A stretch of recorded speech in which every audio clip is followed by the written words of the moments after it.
This is the new Mercedes AMG GT, and it's a little bit like a German Stein compared to the old AMG GT, which was more of a pint glass. You see, this has got bigger, more spacious, greater capacity, and it's also quite a bit heavier. Now in this video, I'm going to tell you everything you need to know about this car. I'm going to talk you around the exterior. Oh, the shape of it just works, doesn't it? Show you the interior. Are you just trying to torture me? I'm going to see how practical it is. Come on, get in. I'm going to tell you what's good about it. There's not enough room for a big baby. What's annoying about it. Oh dear, not ideal. I'm going to take it for a drive in various conditions. Oh, that's just, oh.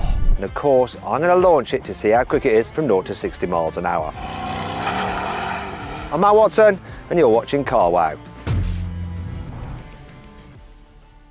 The AMG GT Coupe is powered by a 4-litre twin-turbo V8 that's been hand-built, on this occasion by this person here. Now, it's mated to a 9-speed automatic gearbox with clutches rather than a torque converter, so it should be snappier, and it drives all 4 wheels, which is important. The old AMG GT was rear-wheel drive only. Now this car is actually set up to be mainly rear-wheel drive, but it can send 50% of the power to the front axle when you need added grip. In terms of power output, there's a 55 model, which puts out 476 horsepower and 700 newton meters of torque. Then there's this 63, which is actually the starting point in the UK. That has 585 horsepower and 800 newton meters of torque. And then at the top of the range is the 63 SE Performance, which is a plug-in hybrid, and combined power output for that is 816 horsepower and 1,420 newton meters of crazy tyre shredding torque. Madness. Sorry about that. Anyhow, let's see how this normal 63 version performs when you launch it from 0 to 60 miles an hour. Mercedes AMG says this car do 0 to 62 miles an hour in 3.2 seconds. I'm going to measure it to 60 miles an hour, so I'm hoping for about 3.1. By comparison, a Porsche 911 Turbo S does 0 to 62 miles an hour in 2.7 seconds. And the plug-in hybrid version of this is supposed to do it in 2.8. But anyway, let's see what this actually does to 60 in the real world. Left foot brake, race start.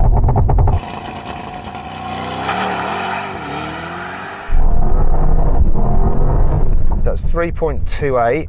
The surface here isn't great. Let's do it again. That hooked better. Bang on the numbers. 3.13 on this crappy road. It feels so quick. Not quite as quick as a Turbo S, but I mean...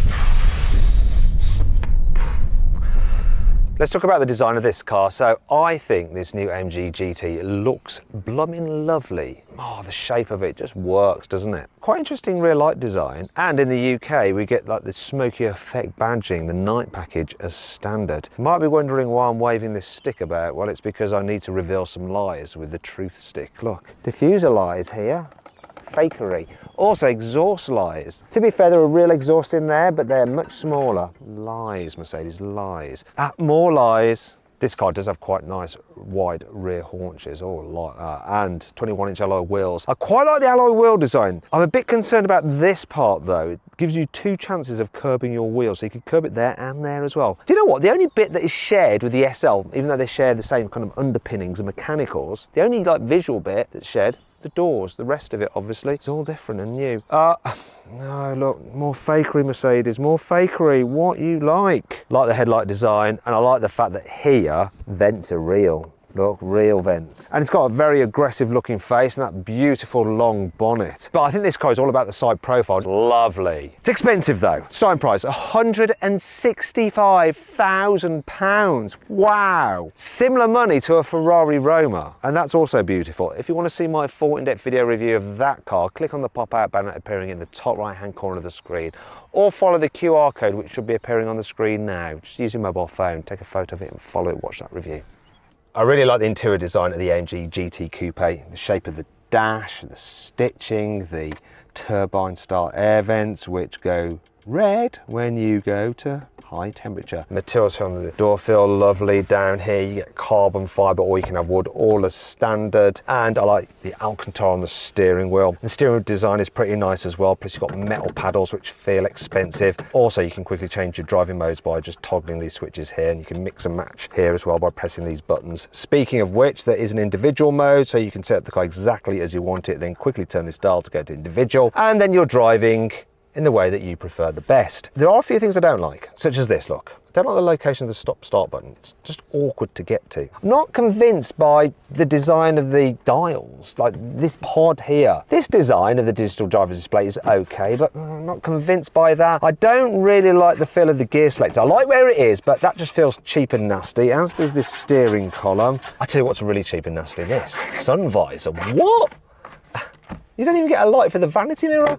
And I'm not convinced on a car this price you should have to do the sunroof by hand. Although I suppose not having it electric does save a bit of weight, and this car's quite heavy. More on that later. The worst offending piece of trim in this car though is this horrible button to open the underarm armrest. At least it's like designed split so that you can have one side open and then still have it arm resting like that if you want to. Space in there is, it's okay I guess. You've got two USB-Cs in there. Underneath here, your cup holders, which I'm storing the key in. The key does feel quite nice, substantial and expensive. There's wireless charging for your mobile phone in there, and there's a USB-C there. Now let's check out the glove box, because it's a little bit of a weird shape. Lined with felt, so it feels expensive, but I'm not convinced you can fit that much in there. The door's huge. Look at the size of this door. It's massive. But the door bins are quite small. So you have to fit your bottle in like that. But I guess, you know, it's a sports car, isn't it? Does it really matter? And it feels like a sports car, the way you sat nice and low in it. Though if you really want to, forgot Mercedes controls for these seats are there like that. You can jack your seat up quite high, and headroom, thanks to that sunroof, is actually all right. Look, see, if you want to sit up high in a sports car, completely defeats the object. And you've got electric operation of the steering wheel. The seats themselves are really nice and comfortable. These are the entry-level seats, right? You can get some sportier seats than this, but they are very nice. So let me just go into this. I've somehow turned the climate control on high. Well done, Watson. Look, you've got massage. You can also alter the lumbar support, how it grips you at the sides and all that kind of stuff. Anyway, yeah, as standard, this car is pretty well equipped. Look, you've got Burmester sound system, even on the entry-level version. The infotainment system is really easy to use, bright, clear. Kind of wish you had physical buttons for the climate control, but look, the buttons, which are touchscreen, are quite easily accessible. And there's loads of different functions, and you've got stuff like ambient lighting as well, all as standard. Look, all these different colours, look, 61. And something called Energising Comfort, which has settings called Refresh, Warmth, Vitality, Joy and Wellbeing, Forest Glade. What's all this nonsense? Anyway, that's just crap. You're not going to bother with that. Yeah, easy to use, but you're going to pretty much be using Apple CarPlay and Android Auto, aren't you? I don't think it feels quite as expensive on the inside as an Aston Martin Vantage, though I do prefer the tech on it. If you want to see my full in-depth video review of the Aston Martin Vantage, click on the pop-out banner up there, or follow the QR code, which should be appearing on the screen right now. Just use your phone, scan it, and you can check it out. One thing the Aston Martin Vantage doesn't have, though, is this. Rear seats. So I'm just going to jump into the back. I'm going to move this other seat out of the way so you can see how much room I do or do not have back here. Is it going to be more roomy than the Porsche 911? James, can you do us a favour and sit in this seat to get yourself comfortable? Come on, get yourself comfortable. Don't worry about me. Pretend I'm not here. That's how you want to drive, right? Yeah. I don't like it when you drive like that. Oh, is that really? Are you just trying to torture me? No. To get your revenge? My legs are extended. Really, you're happy? Yeah. I'm not happy. This is not very good at all. I'm not sure this is better than a Porsche 911, to tell you the truth. Maybe it's worse. I mean, I'd have to back it, but neither are good. Yeah, I don't want to go anywhere really in the back of this. You have got ISOFIX, so you could fit some little booster seats and carry some kids back here, because really, that's all it's good for, if that. Can you let me out now, please, James? Please? I will get my revenge on you. I'm going to get my revenge on him. This car has a really useful and decent sized boot for a sports car. So it's 321 litres, only slightly smaller than a Volkswagen Polo's. Look, usable square shape as well. And I'm going to show you this. Some underfloor storage, which, will it do it? Will it do it? Will it? Will it? Will it? Will it? Yes! You can store the low cover under there. That is absolutely blooming brilliant, isn't it? Some other features, a little hooky there. We've got a 12-volt socket, got nettage, tie-down point, more nettage. That's where the manual's kept. That's clever. Means that you can actually use the glove box for gloves. And then I want to show you this switch. Watch it. Hey, fold down the rear seats. Look at all that. Way more practical than a Porsche 911 with its front boot and awkward to get up rear seats. What's not so good about it though? I suppose, look, bit of a big load lift to lift things in and out over. She could hurt your back doing that. Probably won't, but anyway, it gives me a segue to this section. 5 annoying things about this car. I really don't like Mercedes popping out your door handles. There's just something, I don't know, the feel of them, it's not nice. And this is like your first interaction as you're getting into the car. Another problem with it is, let's say you want to do a photo next to it for Instagram, and then you lean on it like that. Oh, it's kind of like, starts pinching you on the bottom. Look, it's doing it again. Get off. Ow, it actually pinched my bum that time. In the past, the sporty and race styles on Mercedes AMG cars used to look quite cool. Here they are on my old G63, and here's the ones on my old A45. Nice. However, you feel that Mercedes interior designers have changed things just for the sake of changing things. Because look what the sporty dials are like now. Sport. What is this all about? And when you rev it, rather than a rev counter, you have this swelling of the line. And then what about this? Super Sport. Here we go. Great. I mean, what's that all about? I mean, it's not a computer game. And the final one, track pace. Oh, it's just the same as the other one.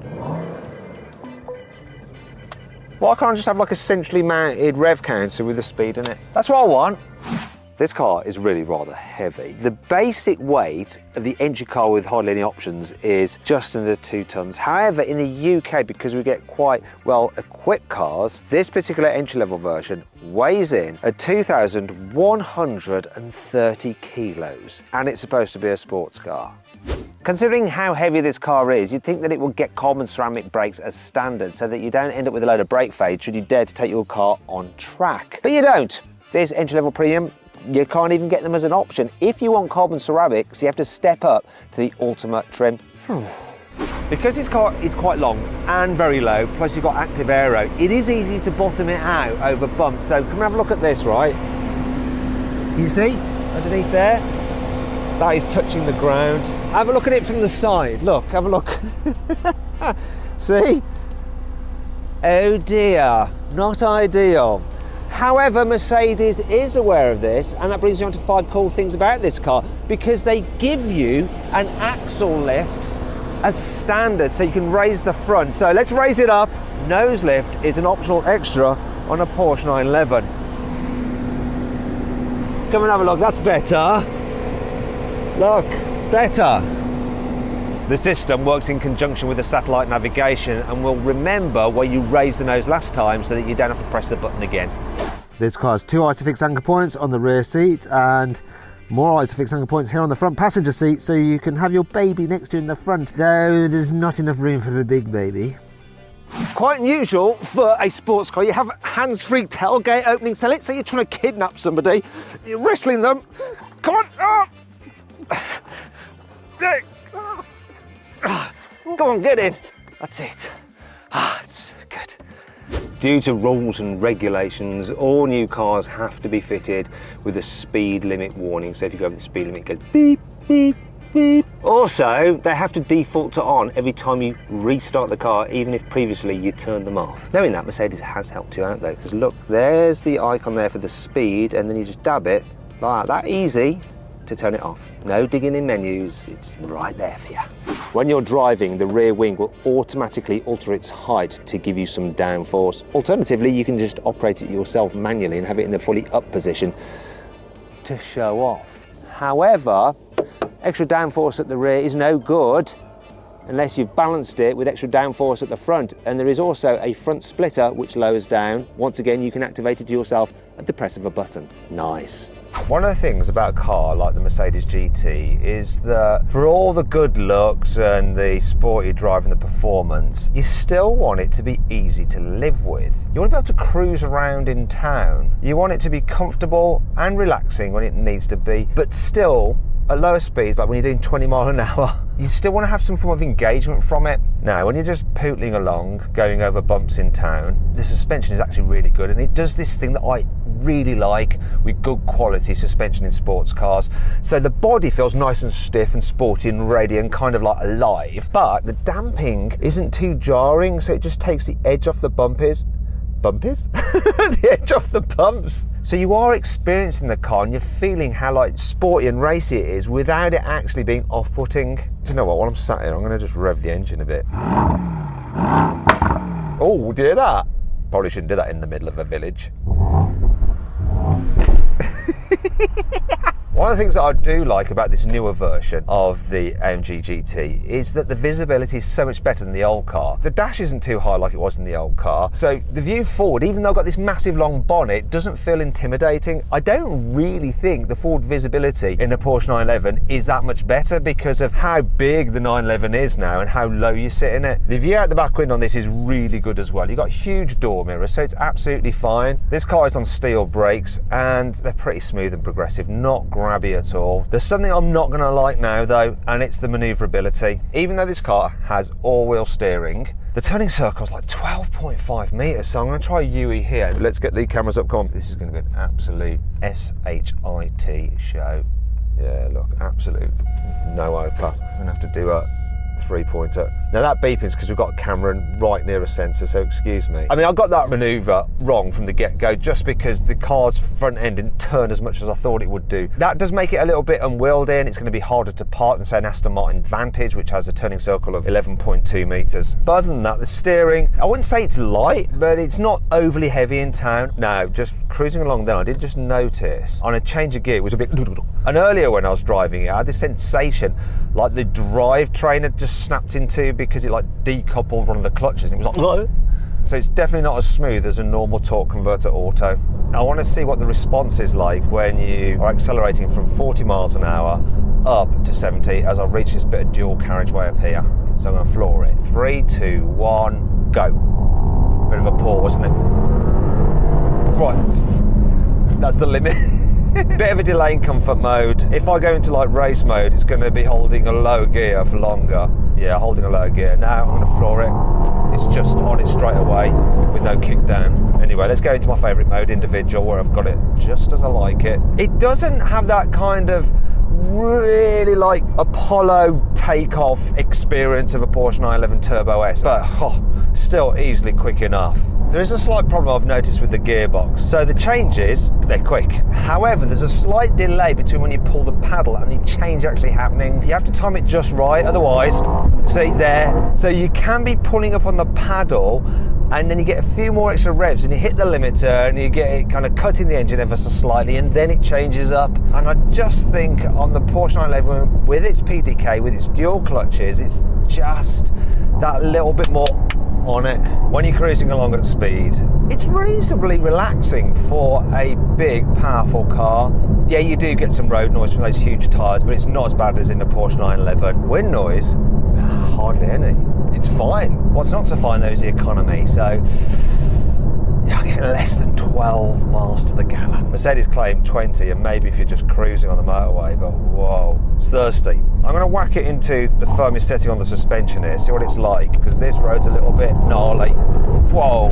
Now this four-wheel drive system is normally sending power to the rear wheels, but can send 50% of the power to the front when you're trying to like accelerate out of a bend and it needs to, you know, maximise traction. And I'll tell you what, it doesn't have to do a good job. Right, the suspension's struggling a bit there in the firmest setting. So back into individual. That was one of the problems with the old AMG GT Coupe. You know, rear wheel drive, it would lose traction so easily. On a damp day, it was almost unusable. You couldn't put your foot down. This, I have driven on a slightly damp road and it just hooked up. Another thing that's impressive is the anti-pitch and roll, so it keeps it flat in the bends and stops it diving as well and pitching when you're accelerating and braking.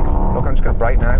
Look at that, it stays pretty blooming flat, that does. While the new Aston Martin Vantage may have more power and be lighter, I think you're going to be quicker point to point on an unfamiliar road in this just because of the four-wheel drive system allows you to drive it quicker.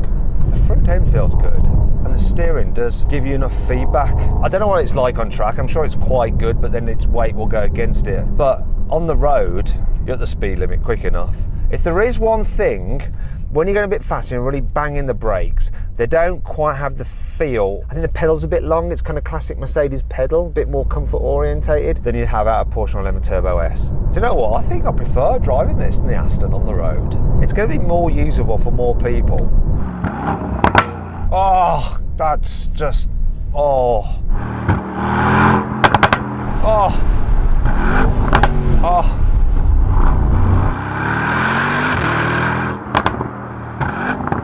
Oh. Anyway, do you know what? I bet AMG's engineers loved working on this after having to deal with the rather soulless, yet technically crazy C63 and its 4-cylinder.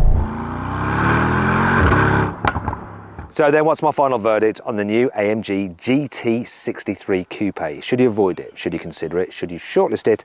Or should you just go right ahead and buy it? Well, I really like this car. I think it's an improvement over the old AMG GT. Maybe it's not quite so wild, but it's just so much more usable. It's a really tough decision as to whether I'd have this, an Aston Martin Vantage, or a Porsche 911 Turbo S. But what a great decision if you're presented with the opportunity. I hope you all enjoyed the video. If you did, give it a like. If you want to watch some other videos, click on the video windows. And if you want to sell your car the easy way, just click on the CarWow logo.